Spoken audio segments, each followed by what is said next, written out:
मुंबई गोवा महामार्गावर खेडमध्ये भीषण अपघात झालाय। जगबुडी नदीपात्रामध्ये कार कोसळली आणि 5 जणांचा जागीच मृत्यू झालाय। अंत्यसंस्काराला निघालेल्या कुटुंबावर काळानं घाला घातला। मुंबईमधील मीरा रोड इथून देवरुख इथं जाणाऱ्या कुटुंबियांचा हा दुर्दैवी अंत झाला।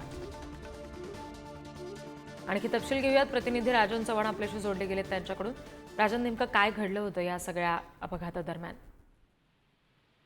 रिद्धी, मुंबई मीरा रोडवरून देवरुख येथे जाणारे हे कुटुंब होतं आणि या कुटुंबाला बरोबर सकाळी 5:30 वाजता जगबुडी नदी आहे खेडमध्ये, त्या नदीपात्रामध्ये या ठिकाणी संरक्षण कठडा ह्या पुलाला नसल्यामुळे 2 पुलांच्या मधोमध जवळपास 150 फूट खाली ही कार कोसळली आणि जवळपास 5 जणांचा कुटुंबातल्या 5 जणांचा जागीच मृत्यू झाला। हे जे कुटुंब होतं हे अंत्यसंस्कारासाठी गावी निघालं होतं आणि याच दरम्यान हे ऍक्सिडेंट झाल्यामुळे आता या कुटुंबावर काळाचा घाला गेलेला आहे। दरम्यान याच ठिकाणी अनेक वेळा अपघात देखील झालेले आहेत।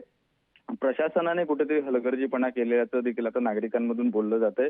जे संरक्षण कठडे आहेत ते नसल्यामुळे आता हे सततचे ऍक्सिडेंट झालेले आणि हे सर्वात मोठा अपघात सोमवारची ही जी सकाळ आहे ही हृदयरावक घटनेने आता जवळपास 5 जणांचा मृत्यू या अपघातामध्ये झाल्याचं आता दिसून येत आहे। स्थानिक प्रशासन असेल, तर स्थानिक नागरिक असेल, त्या पद्धतीने पोलीस असतील, यांच्या मदतकार्याने आता मृतदेह बाहेर काढले जात आहेत आणि मृतदेहांची आता ओळख पटवण्याची या ठिकाणी पूर्णपणे आता काम चालू असल्याचे देखील आता दिसून येत आहे।